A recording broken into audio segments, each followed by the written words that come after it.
सभी भक्तगणों को हमारा श्रीमन नारायण। तो आज हम लोग श्री सत्यनारायण कथा का पहला अध्याय श्रवण करेंगे। तो चलिए शुरू करते हैं। ओम सशंखचक्रं सकिरीटकुण्डलं सपीतवस्त्रं सरसीरुहेक्षणं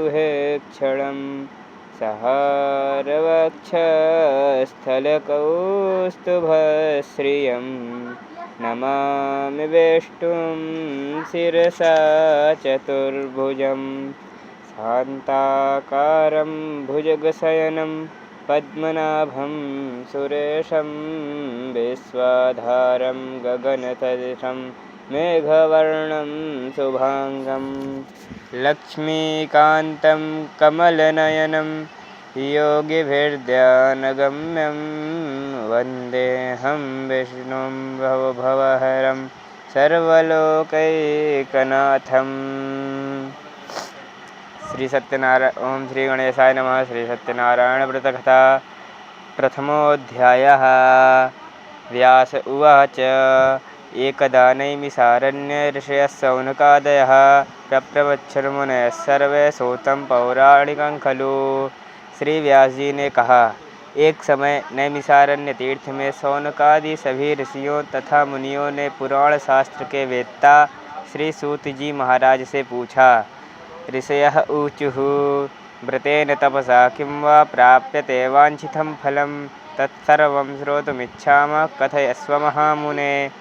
ऋषियों ने कहा, महामुने, किस व्रत अथवा तपस्या से मनोवांछित फल प्राप्त होता है उसे हम सब सुनना चाहते हैं, आप कहें। इसी प्रकार देवर्षि नारद जी के द्वारा भी पूछे जाने पर भगवान कमलापति ने उनसे जैसा कहा था उसे कह रहा हूँ, आप लोग सावधान होकर सुने। एक समय योगी नारद जी लोगों के कल्याण की कामना से विविध लोकों में भ्रमण करते हुए मृत्युलोक में आए और यहाँ उन्होंने अपने कर्मफल के अनुसार नाना योनियों में उत्पन्न सभी प्राणियों को अनेक प्रकार से क्लेश दुख भोगते हुए देखा तथा किस उपाय से इनके दुखों का सुनिश्चित रूप से नाश हो सकता है, ऐसा मन में विचार करके वे विष्णुलोक गए। वहाँ चार भुजाओं वाले और शंख चक्र गदा पद्म तथा वनमाला से विभूषित शुक्लवर्ण भगवान नारायण का दर्शन कर उन देवाधिदेव की वे स्तुति करने लगे।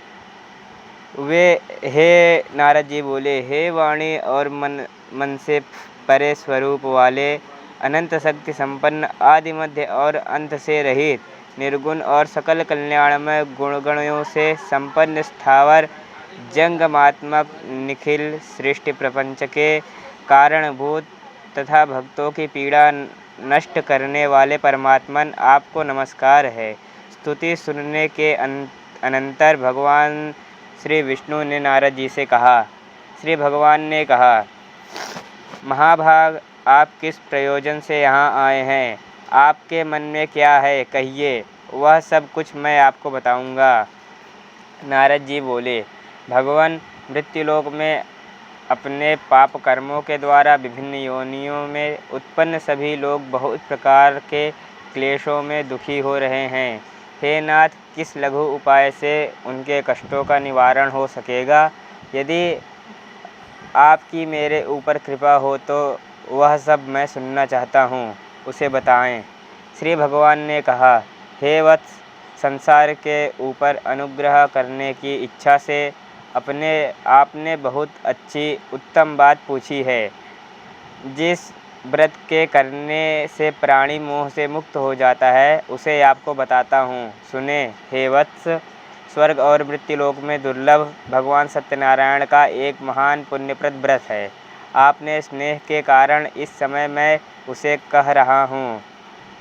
अच्छी प्रकार विधि विधान से भगवान सत्यनारायण का व्रत करके मनुष्य शीघ्र ही सुख प्राप्त कर परलोक में मोक्ष प्राप्त कर सकता है। भगवान की ऐसी वाणी सुनकर नारद मुनि ने कहा। नारद जी बोले, प्रभो, इस व्रत को करने का फल क्या है? इसका विधान क्या है? इस व्रत को किसने किया और कब इसे करना चाहिए, यह सब विस्तार पूर्वक बतलाइए। श्री भगवान ने कहा, यह सत्यनारायण व्रत दुख शोक आदि का शमन करने वाला, धन धान्य की वृद्धि करने वाला, सौभाग्य और संतान देने वाला तथा सर्वत्र विजय प्रदान करने वाला है।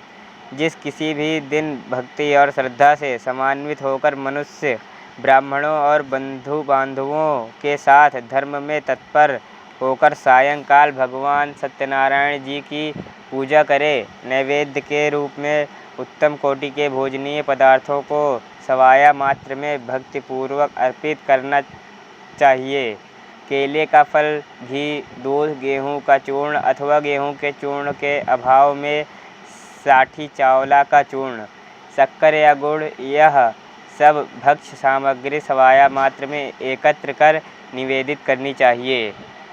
बंधु बांधवों के साथ श्री सत्यनारायण भगवान की कथा सुनकर ब्राह्मणों को दक्षिणा देनी चाहिए। तदनंतर बंधु बांधवों के साथ ब्राह्मणों को भोजन कराना चाहिए। भक्तिपूर्वक प्रसाद ग्रहण करके नृत्य गीत आदि का आयोजन करना चाहिए। तदनंतर भगवान सत्यनारायण का स्मरण करते हुए अपने घर जाना चाहिए। ऐसा करने से मनुष्यों की अभिलाषा अवश्य ही पूर्ण होती है। विशेष रूप में कलयुग में पृथ्वी लोक में यह सबसे छोटा सा उपाय है। इस प्रकार श्री स्कंद पुराण के अंतर्गत रेवाखंड में श्री सत्यनारायण कथा यह पहला अध्याय पूरा हुआ। श्रीमन्नारायण। आप लोग दूसरा अध्याय श्रवण करने के लिए हमारे इस SS भक्ति दशमलव जीवन चैनल को सब्सक्राइब करें। जय श्रीमन्नारायण।